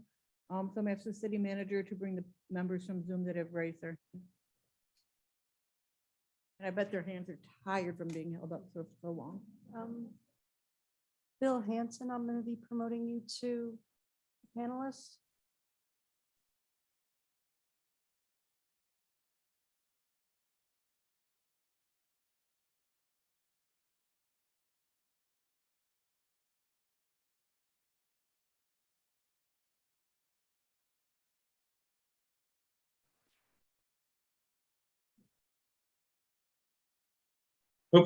Can you hear me? Ken, Bill, thank you. All right. And I apologize for my appearance. I've been sick for several days, so that's why I look like I just got out of bed because I did to make sure that I was here. So thank you. Bill Hanson, 817 North Price Road. Due to my being sick and not being able to meet with Clean Air Olivet, I am only speaking for myself as a Olivet citizen, not for the group. But I would like to thank first the City Council for listening to the residents of Olivet. We greatly appreciate it. I know that's one of the frustrations that on multiple topics that has come up. This clearly shows that you do listen, so thank you. I also want to thank the mayor, the city manager, and the director of planning and community development for meeting with Kate Hellman and myself as representatives of Clean Air Olivet last week about the former New Horizons Medical Marijuana Facility. That's quite a mouthful. Their professionalism and insight on how to work with city council and the city is greatly appreciated. I personally, and I think I'm also speaking for Clean Air Olivet, although not officially in this capacity, I look forward to working with city staff, PCDC, and city council on crafting new verbiage for the special permit for any new potential medical marijuana manufacturing business. Then also reviewing the master plan. I'm excited to hear that it is going to be reviewed. I know it's included in a lot of discussions for why things are happening. And I think that it's very insightful of city council to review that. I think with the enthusiasm that we have from the community, that this is a great time to do that. And thank you very much. Thank you.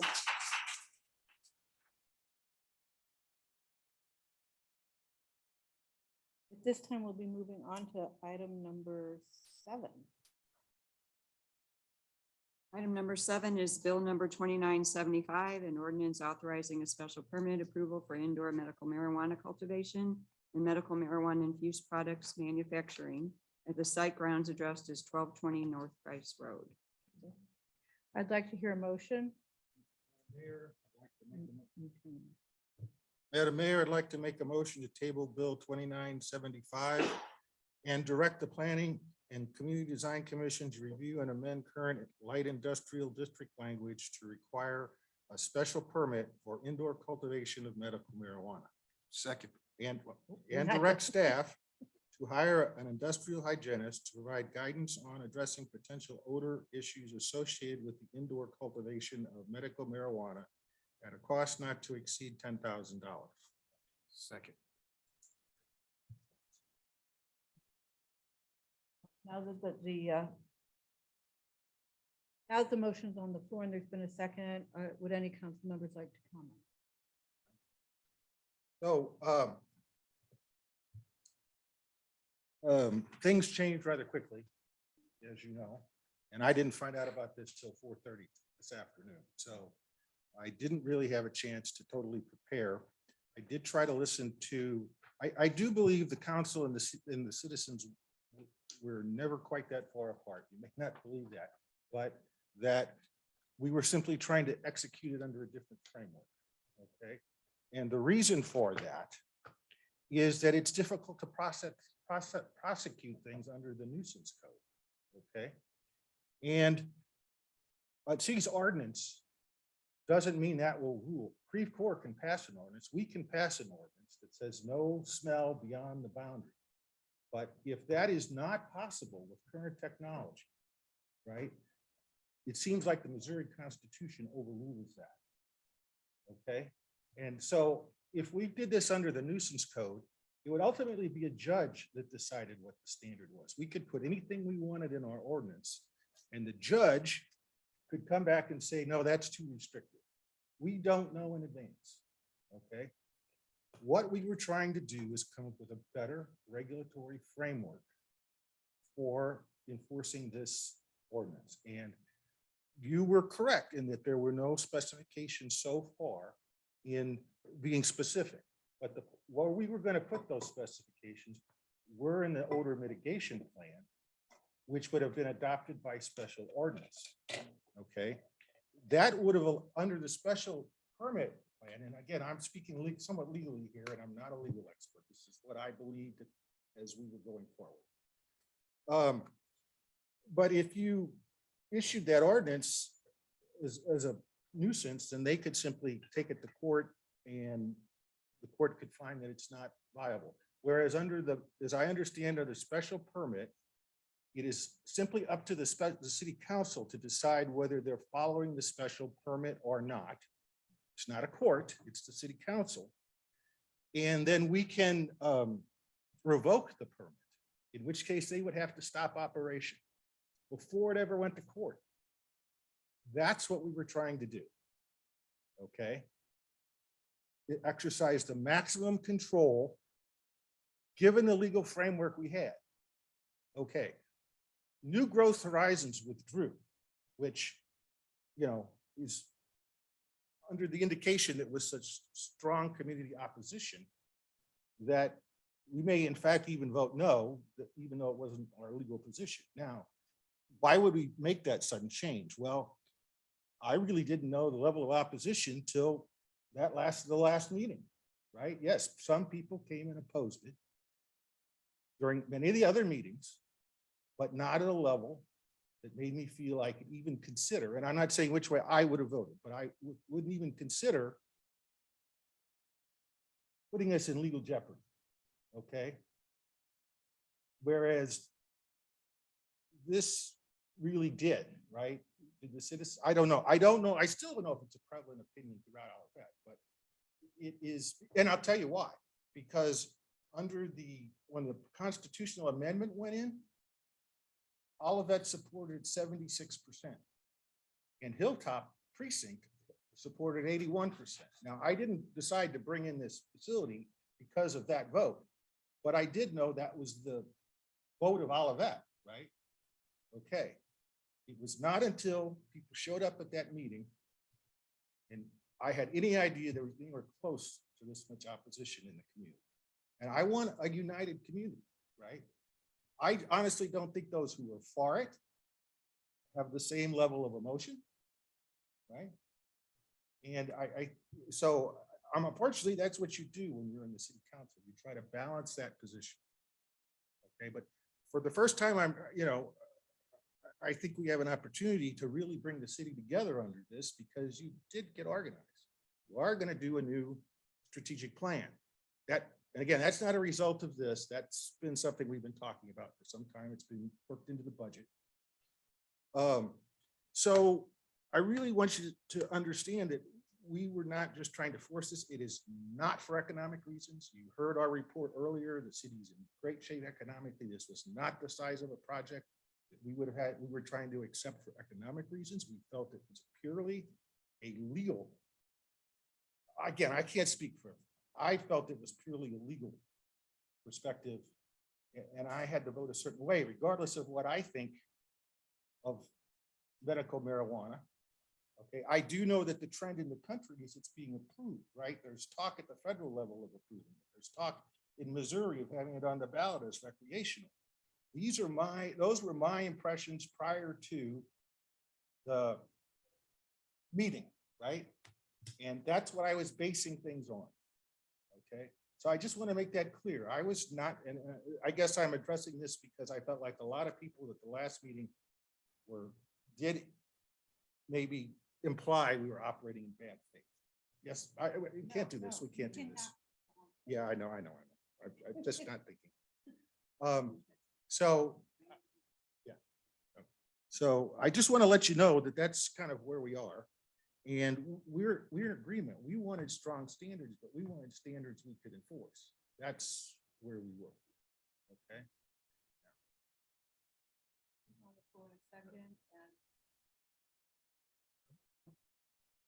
I got a microphone. I like to talk in front of the microphone. Should see me at my daughter's weddings. I know Leah when she was a little girl. I know Shantae Cross when she was a little girl.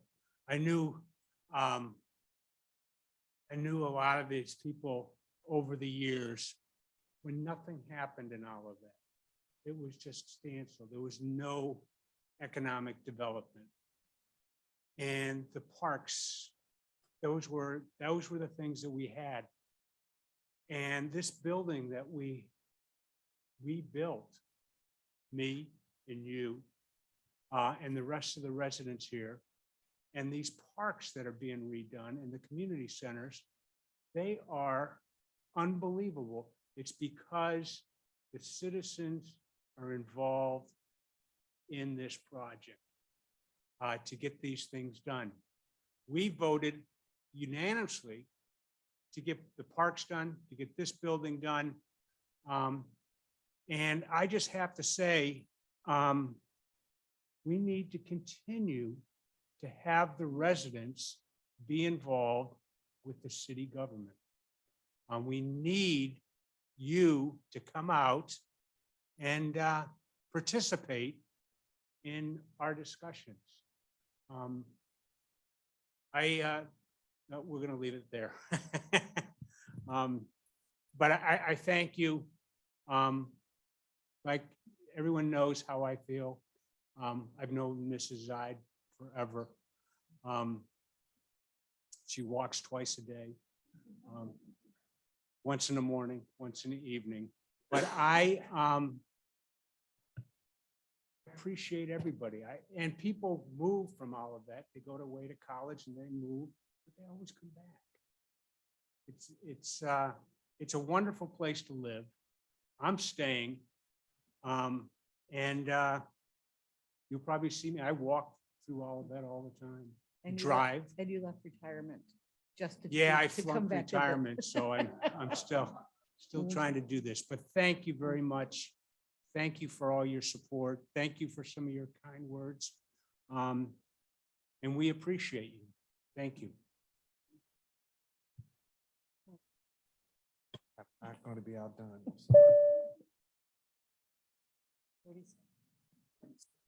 I'm giving you 30 seconds, Sydney. What happened? Happened here. Ain't no mind to the mayor here. Happened here was truly wonderful. Don't be surprised that this will be a documentary on Channel 9 one day, where the people got together and they linked arms and they fought for something they were passionate about. This was wonderful. And we were able to disagree without being disagreeable.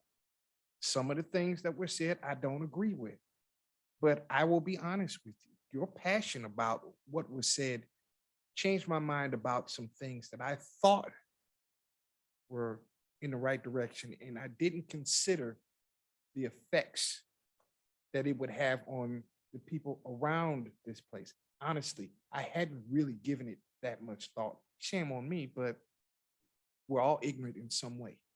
But you guys enlightened me about a lot of things that are going on, not just here, but all over the country.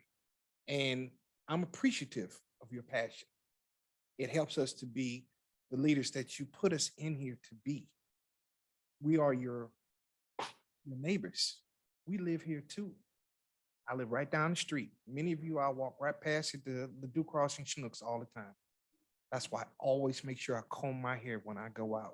So that someone that knows me and I walk past them, they don't say, there goes Councilman Carter with his head all messed up, you know. So I always try to look the part.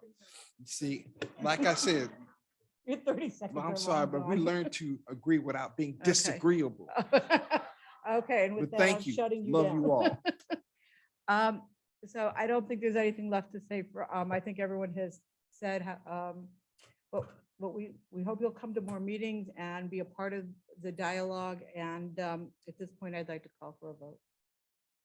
Councilmember Waldman, Before I vote, I want to say something, please, Mayor. I don't think I was given that opportunity at this round.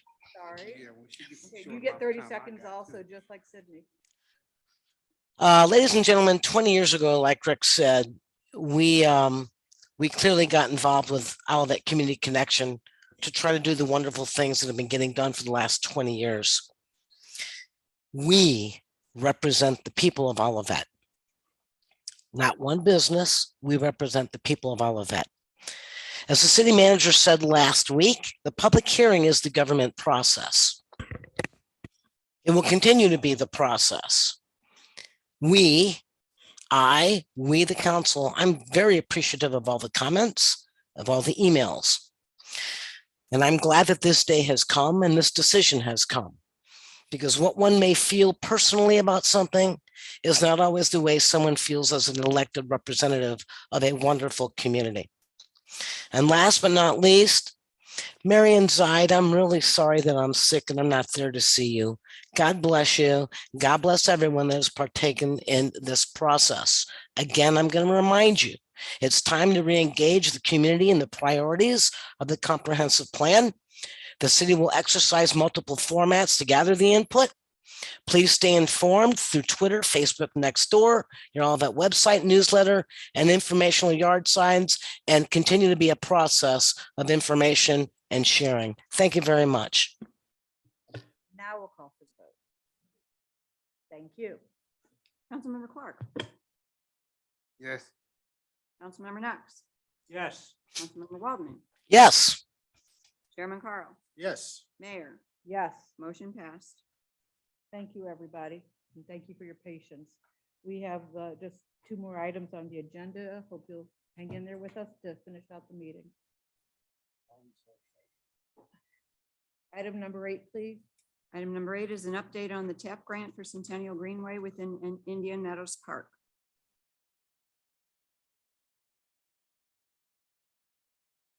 Thank you.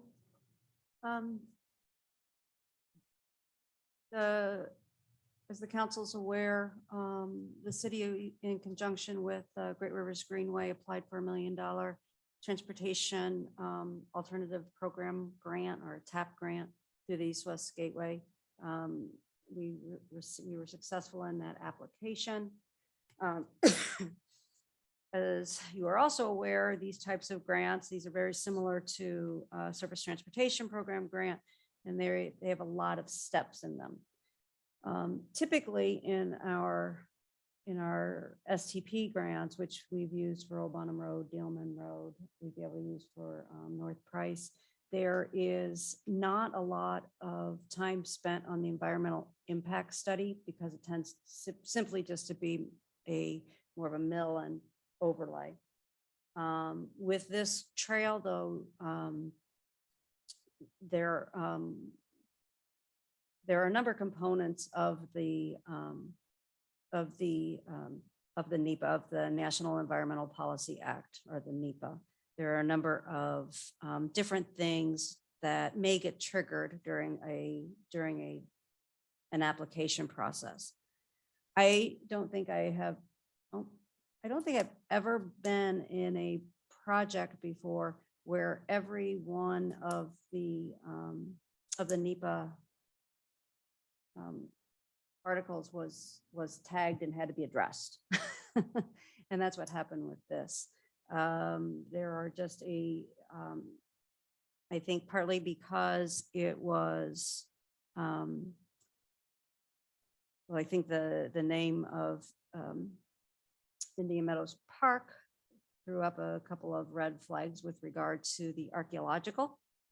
And so we had we had to do a lot of archaeological surveys. They then had to do, because of its how near it is to a waterway, that triggered some additional studies. Even though it is not near a forest, we triggered a number of additional studies with regard to wildlife. And so the process, which is normally the NEPA process, which for a road project may be a couple of months, you get a clearance. This took almost a year as we continue to do the work, and some of the work could only be done during certain times. So it was only recently, May 18th, that we actually received notice of successful completion of the NEPA process. With that, we are now ready to move into the right-of-way phase. As you recall, there are about, I believe, 12 properties which will require or involve temporary construction easements. So no takings, but just a construction easement. That will also take time. The MoDOT will need to approve the actual final plans. They'll need to approve the right-of-way plan. And then we will go and meet with the individual residents to discuss that portion. So we have probably another several months of work ahead of us just with the right-of-way. And after that, we will get to the final approval of the PS&E, and then we'll be able to actually advertise for a general contractor. With all of this, kind of to say is that we will be requesting a 9-month extension from the grantor. We anticipate that the 9-month number isn't magical. It's they give 2 different types of extensions, and they recommended we apply for the 9-month. That's extension 2 on our initial schedule that we had. So I think what we're anticipating now with right-of-way is that we'll be prepared to go out for bid for the general contractor, probably September, October is what we're hoping. Going out for bid at that point in time, we may or may not start some of the work. It depends on how the contractor, they'll probably start some of the work. Most of the work for the trail is really just moving the ground but it is going to be a tricky project because of how close it is to that edge of that northern branch of the River des Peres. So anyway, that's that's really mainly what I'm here to say tonight, is that there's a bit of a delay in this. One of the processes took a little bit longer than usual. We don't need any approval or recommendation from the council on this. It's just really an administrative process, but it is one that I want you to be aware of. Thank you for the update. Next item, please. Item number 9 is hearing from citizens, part 2.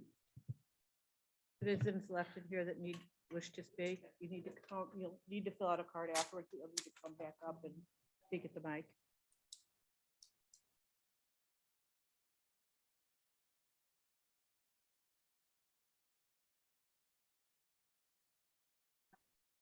So I just wanted to say again, I'm Colleen at East Foy. I live at 3 Glen Mary. And I just wanted to say I was one of the people in Olivet who voted in favor of legalizing medical marijuana, but this is a completely different issue. This is having a factory in our community which pumps in pollution and degrades our way of life. So for me, that's the difference. I don't wish them, I wish them well in their endeavors because there are people that they help, but they're not going to be helping us by being here in our city. I also wanted to finish my earlier statement that many of the cities in Sonoma County adopted ordinances banning dispensaries, commercial medical marijuana activity. I'm sorry. Can you turn the mic on? They can't hear you. But Barb, Well, hello. wait, hold on a second. I didn't think that second hearings can be continuations from first hearings. The public comment process is really the council's process. So Okay. that's up to the Okay, mayor. then go ahead and finish. Okay, did you guys hear that I did vote for it? Yeah. Okay. We heard all that. Okay, so then they revised in Sonoma County where California had broad measures in place. And they adopted ordinances banning dispensaries, commercial medical marijuana activity, including cultivation and delivery, with exceptions for qualified patients and primary caregivers. And then I just wanted to congratulate Olivet because I know we pride ourselves on our diversity, which I love, and that we welcome all. And in a time of massive division in our country, we came together and discovered the one person we didn't want here. So we were all in agreement, and I just want to congratulate us for being both diverse and specific. So thank you.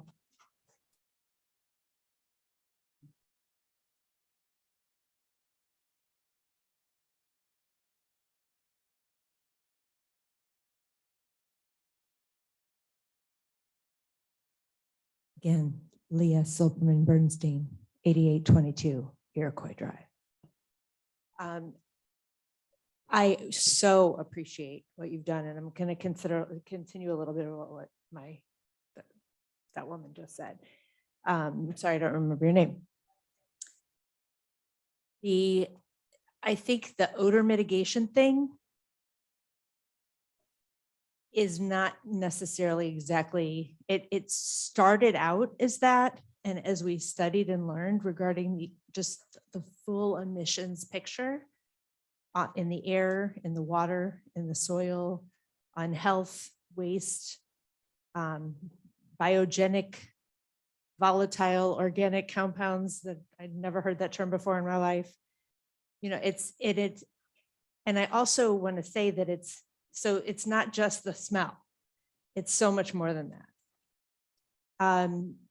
And I really want us Olivet to continue to study this on those layers that are FDA and EPA and Department of Natural Resources, you know, that all of this kind of comes into play with this subject matter of marijuana indoor facility. And it's okay that we didn't know. It's okay to be ignorant, as my old friend Sydney, who's younger than me, outlined. But it's not okay for us to be ignorant. We have to be curious, we have to research, and we have to honor what we learn. And so we're here together with you. We are partners. We see ourselves as partners, not as adversaries. And we're going to be authentic and honest and loving. And we're in it together. So thank you. Thank you.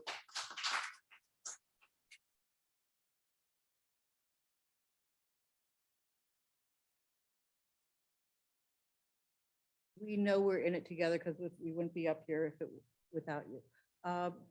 Kate, okay, then, okay. Is anyone else planning on speaking? Yeah, okay, Kate, you're it. My name is Kate Hellman. I live at 800 North Price, and I am actually not going to talk about the marijuana thing right now. I'm going to talk about an initiative that hopefully the council will be excited about and look forward to partnering with. And that is an initiative that actually began before all of this.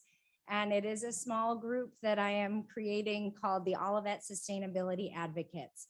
And this group is organizing together to do both community education and advocacy efforts to promote sustainability initiatives throughout the city of Olivet. So that includes things like walkability, bikeability, educating people on native plants, looking into possibly group solar purchasing, educating people about recycling, like can those eggshell containers go, the plastic eggshell containers go into the recycling or not? Can cardboard with grease go into the recycling or not? Things like that on a high level and a low level. So you had asked for and stated an appreciation for citizen involvement and engagement. And so this new group looks forward to engaging with the council and engaging with the community to promote sustainability efforts. Great, thank you. Okay. Thank you, and I need you to, oh, you already got you one, great. Next item, please, number 10. Item number 10 is review and approval of minutes. Okay, Missy, did you see any changes? Any? Nope. Everything Okay. was fine. I didn't see any, anything that was questionable on my I'll end. entertain a motion. Council minutes from. Your turn, Emma.